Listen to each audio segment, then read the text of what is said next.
Supreme court में इन दिनों राज्यपाल और राष्ट्रपति की शक्तियों को लेकर सुनवाई चल रही है और 5 जजों की बेंच इस पूरे मामले की सुनवाई कर रही है, जिसकी अगुवाई सीजेआई बी आर गवई कर रहे हैं। और बी.आर. गवई साहब की अगुवाई में इस पूरे मामले की सुनवाई हो रही है। दरअसल इस पूरे मामले की सुनवाई इसलिए हो रही है क्योंकि अप्रैल के महीने में राष्ट्रपति द्रौपदी मुर्मू ने रेफरेंस पूछा था, प्रेसिडेंशियल रेफरेंस पर सुनवाई चल रही है और इसके बाद से ही राज्यपाल और राष्ट्रपति की शक्तियों को लेकर सुप्रीम कोर्ट में सुनवाई चल रही है कि आखिर ज्यादातर ताकतवर कौन है। क्योंकि आपको बता दें ये पूरा मसला तमिलनाडु से जुड़ा हुआ है, जहां तमिलनाडु सरकार ने सुप्रीम कोर्ट का रुख किया था। उसके बाद से सुप्रीम कोर्ट ने एक अहम फैसला सुनाते हुए ये कहा था कि 90 दिनों के भीतर राज्यपाल को विधेयकों पर कहीं न कहीं अपनी मंजूरी देनी होगी या अंतिम फैसला लेना होगा। उसी के बाद से ही राष्ट्रपति ने सुप्रीम कोर्ट से पूछ लिया था कि आखिर आप इस पूरे मामले पर हस्तक्षेप कैसे कर सकते हैं। तो इस पूरे मसले को लेकर एक बार फिर से सुप्रीम कोर्ट में सुनवाई हुई और खास बात यह है कि इस बार तेलंगाना सरकार की तरफ से बड़ी दलील दे दी गई है। आपको बता दें कि तेलंगाना सरकार की तरफ से सुप्रीम कोर्ट में सीधे तौर पर कह दिया गया है कि राज्यपाल मंत्री परिषद की सलाह लेने के लिए बाध्य हैं। तेलंगाना सरकार की यह दलील है। तेलंगाना सरकार की तरफ से पेश वकील ने अनुच्छेद 200 का हवाला दिया और कहा कि अनुच्छेद 200 के प्रावधान के तहत राज्यपाल के पास कोई अपना विवेकाधिकार नहीं होता है और वे मंत्री परिषद की सहायता और सलाह लेने के लिए बाध्य होते हैं।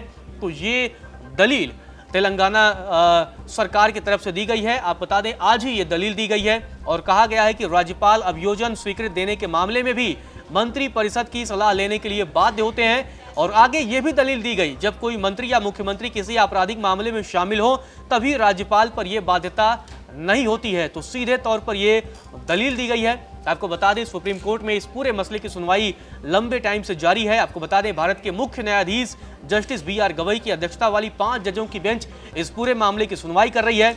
और ये सुनवाई आपको बता दें कि किस लिए हो रही है ये जानना भी जरूरी है, क्योंकि राष्ट्रपति और राज्यपालों के लिए विधेयकों को मंजूरी देने की समय सीमा सुप्रीम कोर्ट ने तय कर दी थी। इसी मसले पर यह सुनवाई हो रही है। आपको बता दें कि जस्टिस बी.आर. गवई के अलावा justice Suryakant, justice Vikram Nath, justice PM.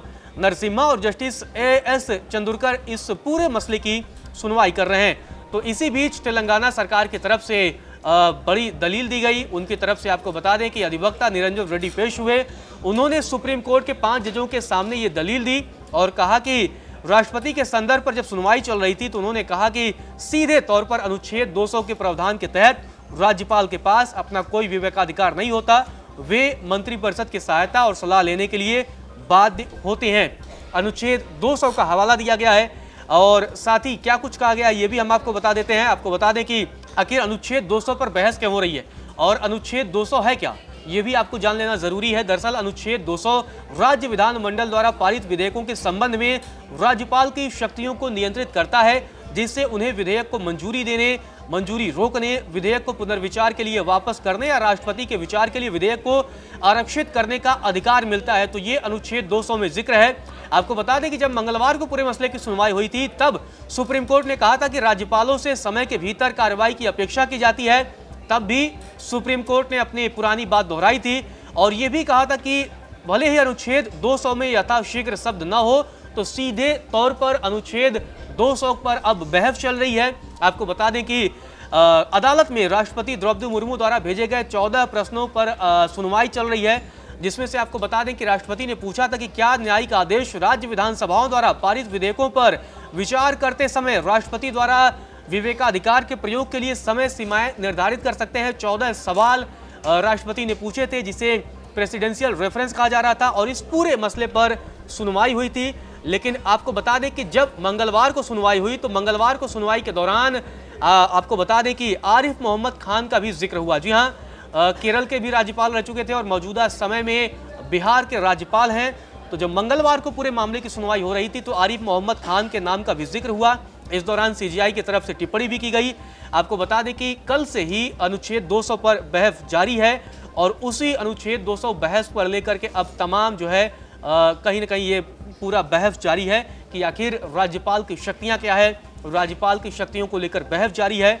दरअसल आपको बता दें कि जब प्रेसिडेंशियल रेफरेंस पर सुनवाई हो रही थी तो बिहार के राज्यपाल आरिफ मोहम्मद खान का जिक्र हुआ। दरअसल आरिफ मोहम्मद खान 2019 से लेकर के जनवरी 2025 तक केरल के भी राज्यपाल रहे। इस दौरान कई बार उनके केरल सरकार के साथ मतभेद थे और उस पर केरल सरकार की तरफ से यह तर्क दिया गया कि उन्होंने अपने कार्यकाल में विधेयकों को लंबे समय तक लटका कर रखा। तो आरिफ मोहम्मद खान पर भी ये आरोप केरल सरकार की तरफ से सुप्रीम कोर्ट में रखा गया। आपको बता दें कि केरल सरकार की तरफ से सीनियर एडवोकेट के वेणुगोपाल पेश हुए थे। उन्होंने कहा कि राज्य के पूर्व राज्यपाल आरिफ मोहम्मद खान ने विधेयक प्राप्त होने पर उनसे संबंधित मंत्रालयों को भेजने की अपनी प्रथा बनाई थी। इस पर आपको बता दें कि सीजीआई ने टिप्पणी करते हुए कहा कि हम व्यक्तिगत मामलों पर निर्णय नहीं लेंगे।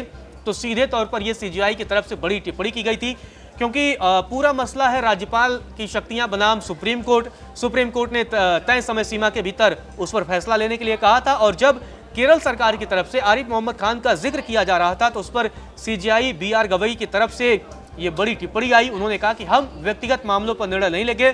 मतलब उनका इशारा साफ था कि अब जब भी फैसले होंगे तो उसका परिप्रेक्ष्य व्यापक होगा, हम किसी एक पर्टिकुलर मसले पर अपना डिसीजन नहीं लेंगे। आपको बता दें कि इसी प्रेसिडेंशियल रेफरेंस में आर्टिकल 200 का जिक्र है, जी हाँ, जिस पर बहस चल रही है, जिस पर तेलंगाना सरकार की तरफ से दलीलें दी गई और कहा गया कि राज्यपाल मंत्री परिषद की सलाह लेने के लिए बाध्य हैं। लेकिन प्रेसिडेंशियल रेफरेंस में भी अनुच्छेद 200 का जिक्र किया गया था, जो कि राज्य विधानमंडल की तरफ से विधेयकों के संबंध में राज्यपाल की शक्तियों को नियंत्रित करता है।